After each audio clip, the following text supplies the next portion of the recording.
Great. So as mentioned, I'll be talking today about social media and AI. So throughout the presentation, if anybody has any questions, feel free to just blurt them out and hopefully I can answer them. To give you a little bit of background around myself, as mentioned now multiple times, my name is Kat Baker, but I am Indie Consulting's brand building team lead. We have a team based here in Raleigh, and we offer everything from marketing strategy and consulting and resourcing services down to activation and execution, both running paid ads and also doing a lot of brand building work, which my team does. So we specialize in organic social media and content creation, helping to do everything from brand strategy to execution, making content, making a lot of TikToks this year, and trying to navigate how best to input AI into our marketing efforts. So I'm excited to share some of that with you today. Just to give you a brief agenda, we'll go through an overview of AI, talk about some data points, talk about how to accelerate on social by utilizing AI, and then do some specifics on different applications. And then lastly, finish up with some limitations of AI as it is currently today. So what is AI? Artificial intelligence is intelligence, perceiving, synthesizing, and inferring information demonstrated by machines as opposed to intelligence displayed by humans. So I'm sure everybody has a basic understanding of AI. So today we're really going to focus in on how you can utilize it in your marketing efforts. And there are a lot of different ways that you can use it. So from email automation to content generation, generating different copy for your marketing efforts, having voice search, customer service, programmatic bidding when it comes to ads, and image generation. So social media budgets are expected to increase over the next few years, which I'm sure is not shocking to anyone given the amount of time that people are currently spending on social platforms. And business leaders are trying to eye emerging technologies for a competitive advantage. So, I think sometimes we think that when it comes to AI, it'll start to take all of our jobs and it's really scary and computers are going to take over. But hopefully I can nail through the point in this presentation that although AI is somewhat of an unknown tool still, it actually is very useful to us, and it can't ever replace an actual human, but can kind of work alongside of you to make your outputs better. To get into some data points, 93% of people think that increased investment in AI will be crucial for scaling customer care functions. So that kind of falls in line with the customer service application. When I think about this, initially my brain goes to like when you call Verizon to ask a question and they ask you what the question is, they can't understand a single word that you're saying. So then you're just repeating it over and over again to this machine. And then you just get so frustrated that you're like, I just need to talk to a human. But I think when it comes to social platforms, there actually is a really unique way to input AI as a customer service function. So we'll talk about that a little bit more. And then 90% of people do expect an increase in AI usage for marketing over the coming years. And 90% of online content is expected to be synthetically generated by 2026. I don't know that I necessarily agree with this one because 2026 is not very far off and there's a ton of content on the internet. And to think that 90% of it generated by AI seems a little bit crazy, just given that I don't think AI could probably ever replace a photographer or a videographer to really make it believable. So interesting thing to think about that I wanted to include, but maybe don't necessarily agree with. And although AI is emerging and we can start to input it into our marketing efforts, it also shouldn't affect our KPIs just yet. So it will bring about an increase in effectiveness and efficiency, but we shouldn't change our KPIs until we see how performance is affected. So whether or not you're thinking that you can add AI into your social media efforts and maybe you should decrease your key performance indicators because you're not sure how it's going to work, or you think that AI will be the best thing to ever happen to you, so you should increase your key performance indicators. The baseline here should be just to kind of use it to test and see what's working. And once you see how effective it is, then you can adjust how you're monitoring your performance. So I like to think of AI as your brainstorming bestie. So it kind of works hand in hand with you as you put your marketing efforts into play. So what does it do in particular? I think first and foremost, it really helps you to generate more creative ideas. As business owners or even just employees, if you're running a company's Instagram or LinkedIn and you've been doing it for 6 months, a year, multiple years, after a while, you are probably starting to adapt yourself to the brand, or you're trying to think of what could I possibly share on my Instagram page that we haven't already shared before? What can we do outside of the box? What trends are happening? I think it's impossible to think that as a human, we can sit down and scour the internet for creative ideas, or they're just naturally going to be coming to us over and over again. So utilizing some of these tools to really help you generate more creative ideas is extremely helpful. AI can also help you improve post caption quality. On a lot of content that we're seeing, having some differentiation or something unique about caption quality greatly impacts how the actual piece of content is performing. We have one client who's in the health services industry, and in that particular space, having very long captions is trending right now because it gets people to then boost your video views on Reels. So if they're entertained by the video, then they want to read more. The longer it's taking them to read through everything and gain more information, the video views are going up because it's playing over and over again. So using AI to help you get information for things like that is really helpful. And then AI also helps to minimize your manual approaches and focus on strategy. One thing that I cannot stress enough is that having a marketing strategy is so hugely helpful for your business because it kind of gives you that roadmap of where you want things to go.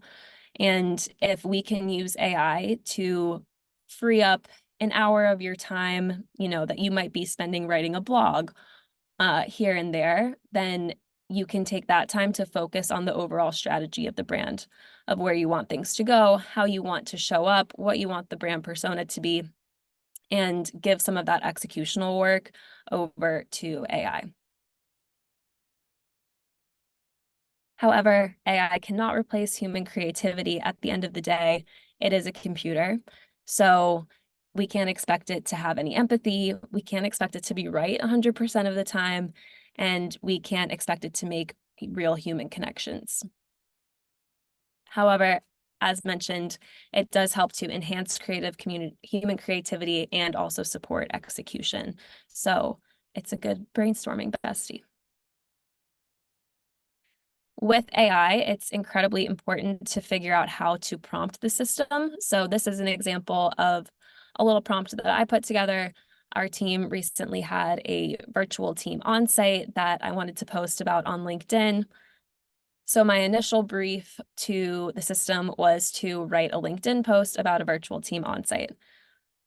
As you can see from this example, you probably can't even read it because there's so many words and it's so little, but this went on and on. It was super long. There were a lot of emojis. It was also like kind of stiff and cold and not how I would be talking.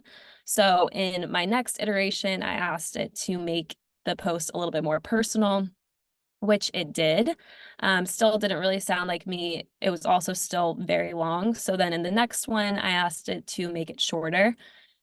This ended up being something that I would never post myself on LinkedIn, but it did spark some creativity of things that I wanted to call out about our virtual team onsite. For instance, the excitement about how we can all work better together given the advances in technology that we're making, or how it was great that even though our team sits across 4 different states, we all got to be in one place at the same time. So if I wanted it to sound more like me, I could keep prompting the system or to be honest, have a better prompt to begin with. But this just shows you how it's very turnkey, it's very quick, and then the result that you get, you can adapt to make it more you. So, in total, AI does emphasize the need for great social media marketers. With AI, the results that you're getting are never going to take place of a human. You're going to need someone to read through them. You're going to need someone to get that final result that I just got on the last page and think, okay, this is interesting. This made me think of some different things, but it doesn't quite sound like my personal brand, so I'm going to change that. So again, it's a really good partner, but it won't replace you. To get into some applications of AI in social media, we have sentiment analysis, copywriting, influencer marketing, chatbots and virtual assistants, voice recognition and speech recognition, content moderation, trend analysis, content creation, and video filtering. So starting with sentiment analysis, back in the day, a mere probably 2 years ago, if you wanted to figure out how people were thinking about your content on social, you had to go, boots on the ground, start to search through Instagram, search through Twitter, see what people were saying about you, do some searches on what they were saying about products that you were trying to launch. But with an AI sentiment analysis, you get to employ it to analyze the sentiment of social media posts and comments. It pulls together a nice report and gives you a nice overview of what the sentiment is around your brand, around a product that you want to launch, whatever you're interested in learning more about. It does a nice sweep and then pulls in all of this information that you could use moving forward. So this really helps businesses to understand the general mood and emotions behind content, but also assists in monitoring customer feedback and reactions.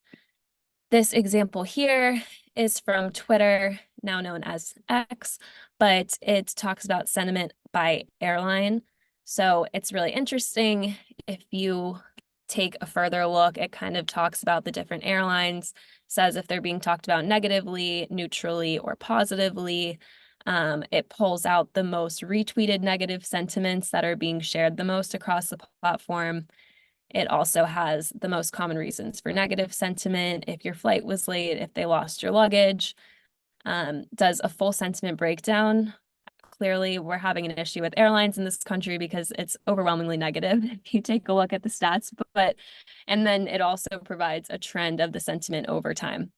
So I think that this is really interesting, especially for bigger brands where people are talking so much about your brand on the internet. It's going to be impossible for you to keep up with Instagram comments and TikTok comments and all of that. So being able to apply AI to really pull out that sentiment analysis, that overarching view of what people are saying about you is very helpful.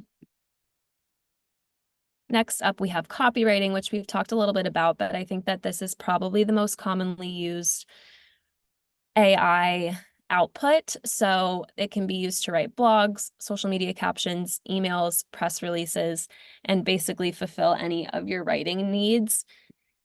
It's really important, as I mentioned, to prompt the system correctly. I would always include what platform you're hoping to post this on. If it's, a long form blog for a website, if it's for Instagram, LinkedIn, then the system will try to replicate like what's typically seen on that platform. You should also include your tone of voice. If you are running a coffee shop and want to write a witty Instagram caption about getting a coffee in the afternoon, the more detail that you can add, the better. And then also giving it more information about how long the text should be. I typically like to prompt it first with the tone of voice and the platform, see what it comes back with, and then ask it to adjust from there. The interesting thing about prompting is you should be as precise as possible when you're first prompting it the initial go round. But as you get the results back, you can keep editing it and asking it to change things based on what's working for you and what's not. So some recommended platforms that I would use for copywriting are HubSpot and Copy AI. And then these are just some examples that I wanted to include. We provided the system with some directions and tone of voice to write some captions for a few of our clients.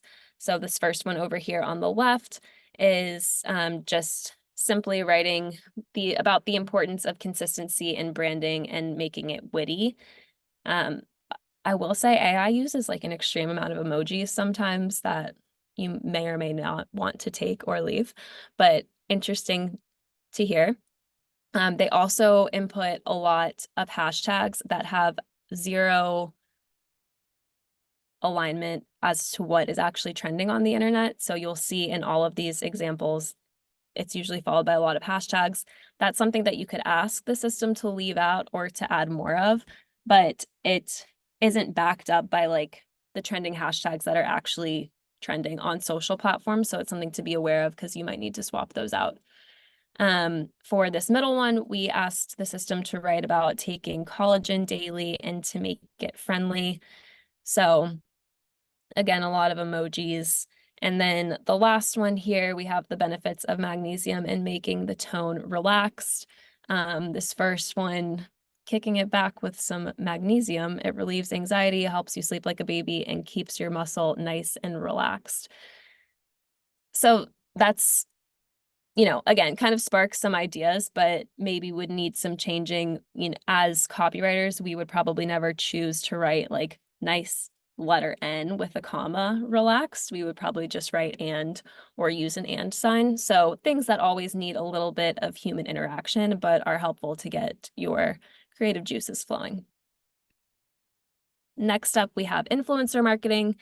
So this is very interesting. You can use AI to analyze your audience and see influencers that most match to it based off of your audience preferences and the influencers' preferences and background.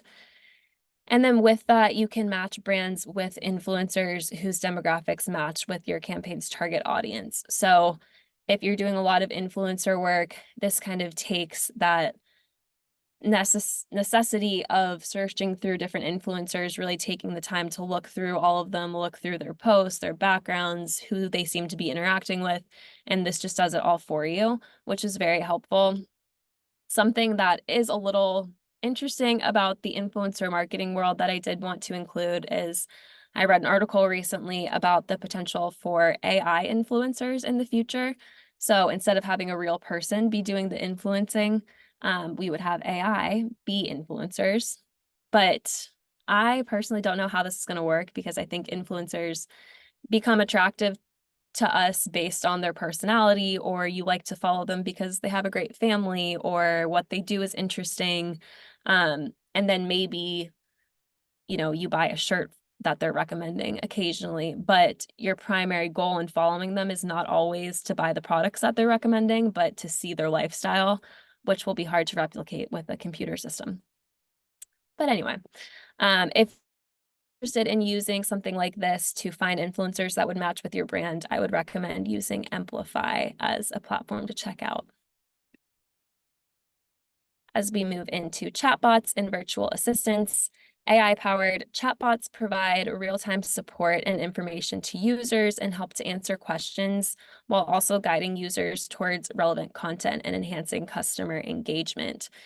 So Facebook Messenger's AI chatbot is actually a really good example of this. If you can read this screenshot over here on the left, this is a restaurant, but basically someone just asked what time you close today. They responded with the closing time, asked if they had any other questions, and then were able to complete a reservation with the chatbot. So I think that this is really interesting because if you read through the conversation, it doesn't immediately scream to me that it's a robot, but it also is not fully screaming to me that it's a human, but it kind of is interactive enough and gives you enough that it doesn't really matter. You got the job done. You were able to get the reservation at the end of the day. You figured out the hours. So something like this, the response rate is so much quicker than if a human were sitting there maybe checking it every couple hours to see if they could respond to people. It's a lot easier for consumers. I'm sure, as we all know, people have an issue with picking up the phone these days and want to do everything just like over a message or over text. So this really helps people to feel supported by your brand. to help foster engagement and their experience. The person, whoever sent this message in about booking the reservation, is going to then leave this experience probably having some positive sentiments about your business. So it's a great thing to try to input when it makes sense. If something's overly complicated, you do run into the possibility of frustrating people by using an AI tool. And like I said at the very beginning, if you're calling Verizon and at the end of the day, you just need to talk to a real person, it can get a little bit frustrating to deal with virtual assistants. But for simple things and responses, this is a really good one to look into. When it gets to content moderation, you can deploy AI to monitor conversations, remove explicit or derogatory comments on your feed. So this one's great because you can go into your own account and into the account settings and set up like a list of keywords or phrases that are banned on your account. So then if someone did go to comment that, it automatically wouldn't post. And you're keeping it more of a safe space that you can somewhat control. So if one of the words you never wanted to see on your feed was green and someone was trying to comment, "This business is so green," then it would block up that like, you can't say that on this account. So if anything is, does have the fear of crossing the line or getting some hate, this is a really useful tool to just make sure that you're keeping this a very positive, safe space for your community. With trend analysis, you can identify emerging trends and topics among multiple social media conversations. This really helps to empower companies to create content that resonates with the interests and conversations of the people that you're trying to target. And you can also then extract many insights and different opinions and thoughts and feedback to enhance your strategy. So again, using this as a tool, maybe using this as an executional item that AI can complete so that you can focus on your strategy. We do work with a men's like skin cleansing and deodorant line, and they were trying to launch a whole body deodorant. So they asked us what people were saying about it online. And we went in like boots on the ground, searching TikTok and searching Instagram to see what comments were saying. But in the future, being able to utilize something like this to pull out these insights, I think people really appreciate seeing data points. What are people talking about? Giving some specific examples, but maybe thinking like 70% of people are talking about the consistency of a whole body deodorant, or 30% of people are concerned about fragrance. That's really helpful to do, again, that full sweep of the internet and to take back that time that you would spend trying to do the research yourself. Getting into content creation, I think that this is where AI has the most work to do. We briefed Adobe Firefly on these different content creation examples. Some of them we didn't give a ton to work with, but wanted to see what it came back with. So these first two examples, we did want graphics that had text in them, and this is what they circled back with. So the fonts are kind of strange. The spelling is off on like all of them. So not the best example. We then moved on to direct the system to create a graphic of a desk with a camera, a coffee, MacBook, and notebook in muted blue tones for a marketing campaign. And it came back with this, which again would never replace like an actual photograph, definitely more of a graphic lens. And then the last one here, we asked it to create a digital marketing office with blue tones. Again, this is definitely a graphic, not a photograph, but overall not wildly impressive with the content creation skills. A few more examples. One of our clients does it's an outdoor RV park resort. And they have a bunch of recreational activities. So we asked AI to create a photo of a boy and his father kayaking on a lake. So again, it's not terrible. It's just not it doesn't really align with the rest of the content that we'd be posting for them. And then lastly, for Global Village Coffee, if anybody is familiar in Raleigh, we asked the system to create a picture of a cold brew on a sunny day. This one I think is probably the best out of all of them, but still not really, it doesn't look like a real picture, and it doesn't really align with the other content that we were posting for the brand. I think that you could get more particular with the directions that you're giving the system, but just wanted some quick examples to share today. And as I said, I think that this is definitely a space that there's the most work to be done. So getting into some limitations of AI when it comes to social media, it doesn't know your brand's voice. So you have to be really specific with the prompt to get it somewhat close to the voice. And even then, you might need to do some work to really exemplify your brand's personality. It doesn't understand trends, humor, culture, or nuances. So if things are happening in the real world, the computer's not really going to take that into account. If something's trending on TikTok that we think is really funny, the AI system is not going to take that into account. If there are certain things that are off limits that we shouldn't say because it's a little bit cliche or it might rub people the wrong way, the computer's not going to understand that. As I mentioned before, hashtags are not the most effective, so you'll always need to do hashtag research outside of the platform. And then AI can hallucinate. So this is something that we've actually seen in trying to utilize it for some client work. We work with a holistic health company that does hormone replacement therapy, which is a pretty in-depth topic. So we prompted the system to write a LinkedIn post about the benefits of hormone replacement therapy. And it rattled on like a 6-paragraph essay for a LinkedIn post with a lot of emojis. And half of the information was incorrect, but it won't ever say like, this could be wrong. It just acts like this is 100% fact. So it's always good if you're dealing with a complex topic to triple check the facts that are stated in an AI post, because again, it won't give you the warning that it could be incorrect information. It just spits it out. And then it can't really think outside of the box. So I think in my usage of AI, it's been really helpful to help me think outside of the box and get to thinking a different way. But the system itself is never going to be, it's never going to write a caption for your Instagram post that you come back and you're like, wow, this was life-changing. So it's just good to remember its limitations. And when it comes to people using AI, some roadblocks that you might run into are just having limited experience. It's such a hot topic right now, though, that there's so much information about it online that am sure Google can answer a vast majority of your questions if I can't today. But just trying to play around with it, there's a lot of free options out there.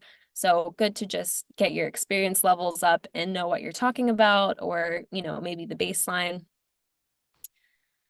There's also a lack of quality data to really back AI's effectiveness. We're starting to see more of this with different case studies coming out, especially in the marketing space, of how AI has bolstered performance on social media. But in general, it's still pretty new to really determine its effectiveness, which again is why you should not adjust your key performance indicators for any of your marketing campaigns. People are also hesitant to use AI because of a resistance to change. I can totally understand that. I think, I'm not sure if anyone's familiar with the Disney Channel movie Smart House, but back in the day when you used to watch this movie, it was basically about like a real life Alexa taking over your house and trapping you there. So I think that there are some instances when we think about updated technology that it becomes a little bit scary and then can hold you back. But if everybody else is doing it and having these crazy advances in their social media presence or in the copy that they're writing, then it might be worth just testing out a time or two. Sometimes it's difficult to get buy-in from leaders, although I did mention there's a lot of free options. A lot of the platforms for AI can become pretty pricey, and given that there's still a lack of data to back up the effectiveness, it can be difficult to, convince people to try it out. And then there can be issues with compliance in healthcare and finance situations. So healthcare marketing and financial marketing have a lot of relatively strict guidelines to begin with. So adding AI on top of that can just add in an extra layer of editing or checking and just making sure that all of the facts are correct. And that is all from me. I wanted to leave time from questions. So if anybody has any questions, I'm happy to answer them now.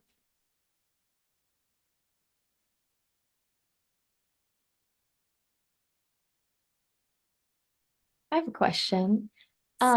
Where would you recommend a small business owner get started with AI? Like if they have never messed with it before and are just interested in like kind of getting a feel for it, like what part of the applications you were telling us about would you recommend for them?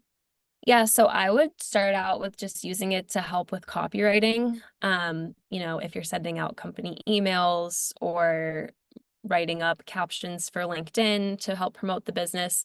ChatGPT is free for the most part, so you can kind of go online there and play around with it and see how it might work for you. But that is where I would get started, just with some simple copywriting and see what you think.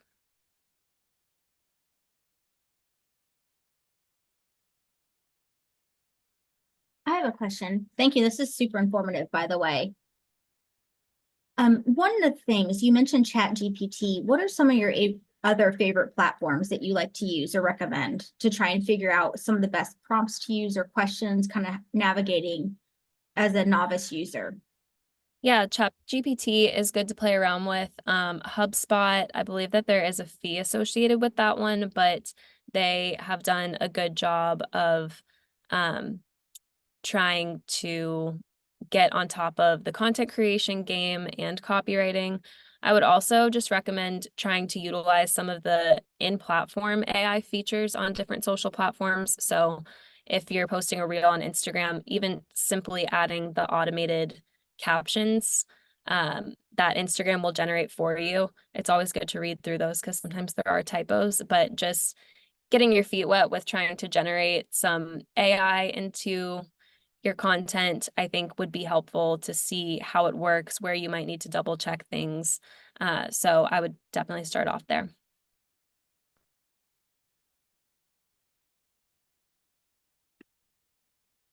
Okay, we have a couple questions in the chat. Someone asked, are you able to provide AI feedback on its outputs? Plus, how willing/able is it to learning from feedback? So with feedback in particular, that's a good question. I think you can definitely ask it to edit whatever its output is by changing your prompt or requesting, the copy length to be shorter or whatever it might be.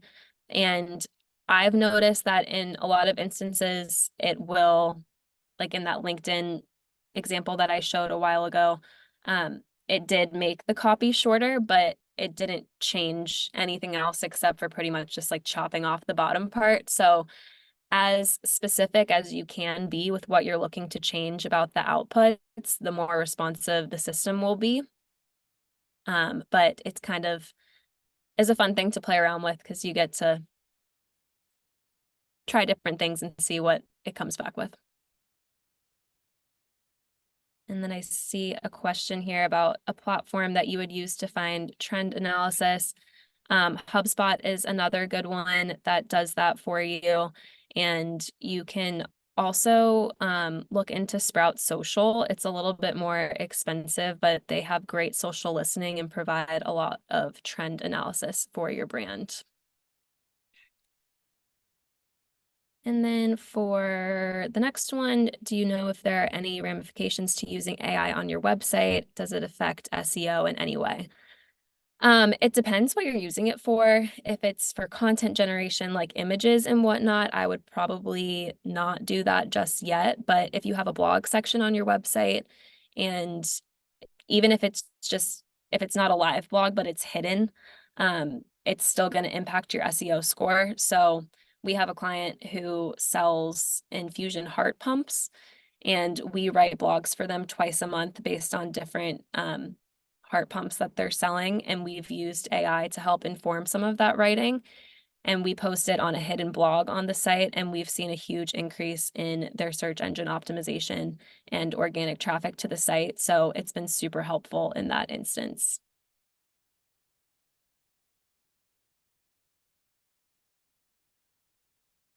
Any other questions I can answer?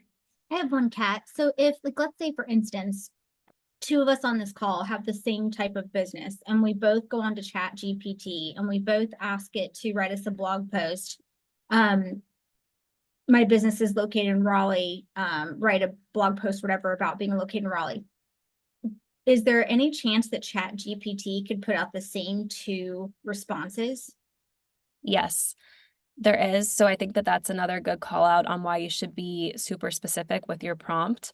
If one of you went in and said, write an informative blog post about owning a business in Raleigh, and another one went in and said, write about the benefits of owning a business in Raleigh, your outputs would be different. But if you went in with the same exact prompt, I think you would usually get the same response back. So to try to narrow down as specific as you can with what you want the output to be, and then to also do some editing yourself once you get that blog post back to add a bit more of a human element and personality into it is very important.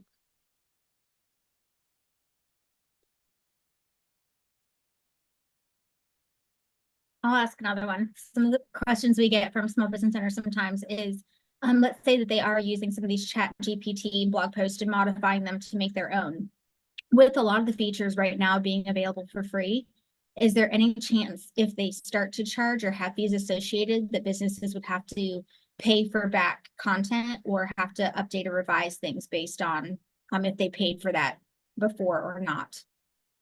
That's a good question. Hopefully not. I don't know how they would be able to monitor that, since the majority of the output that you get, I would imagine you're typically not exporting like a PDF from a Chat GPT. Like, I always look at the response and then either take it as kind of like some brainstorming and write my own piece, or I'll copy and paste portions of it. But I don't think that there would be a way in that instance for it to track back to anything. I think where there's a lot of concern is more so around content creation. If it does get to a point where photographs can be generated, or if you're working with an already existing photography asset and asking AI to make changes to it, that could be problematic just in trying to credit the photographer.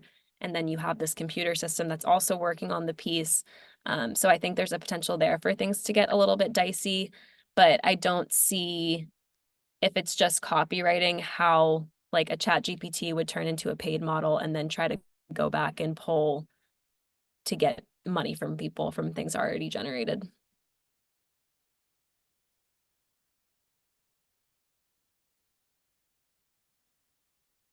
That's a good question.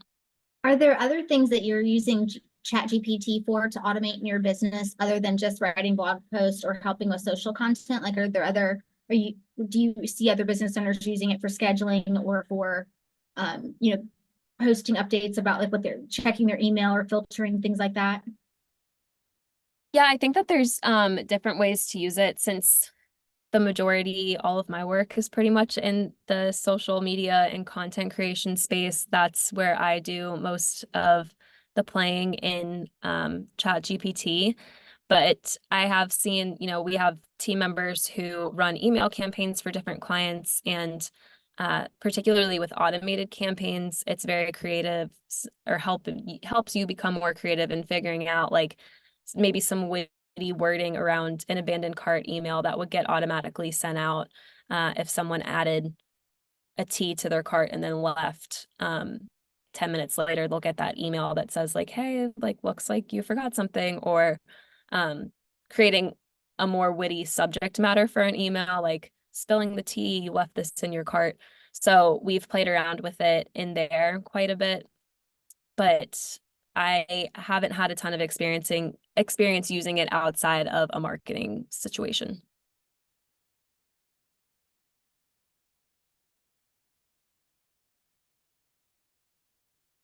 Anything else I can answer? Is there anything about AI that you're worried about, or do you just view it as an opportunity? I think that I used to be more concerned about it than I am now. I think the biggest concern from a social media perspective is that you'll run into people who think they would no longer need your assistance to help with social because they have AI who can do everything for them. But as you know, if everybody could hear bits of this conversation, I think it's incredibly important to have the human element alongside of it to get the best creative output and make sure that you have eyes on everything that's going out. So I think that there's always that fear with most people in their jobs that you could come along and get replaced by a computer at one point, whether it's next year, 16 years from now. So I think that's always a fear with advancing technology, but for the most part, I'm trying to view it as an exciting tool to help us excel our work to newer levels.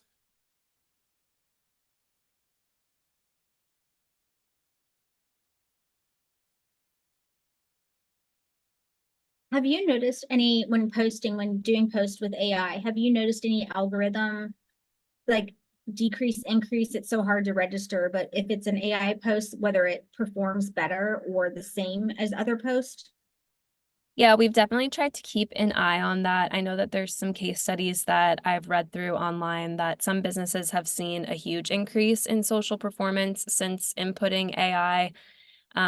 There's some AI platforms in particular that you can upload content to that you're planning to post on Instagram, and it'll come back with feedback or suggestions on how you could adjust the content to better fit your brand's target audience, which I think in that case has been super helpful. And the case study that that platform presented was hugely successful. They saw like a 60% increase in engagement and a huge increase in following. So in that instance, I think it's great. I think something to keep in mind if you're using AI to generate all of your social copywriting or content, and just kind of doing like a set it and forget it, and you're just copy and pasting everything that the system is outputting, you're losing that human element and connectivity. And if you're not prompting the system to be perfect, which I don't think that it ever will be, then I could see how that would lead to a less engaged audience. So it's definitely something that we're testing and learning with several of our clients to see how it's performing and how we can change content to better suit the needs of our audience, because I think that it could go either way.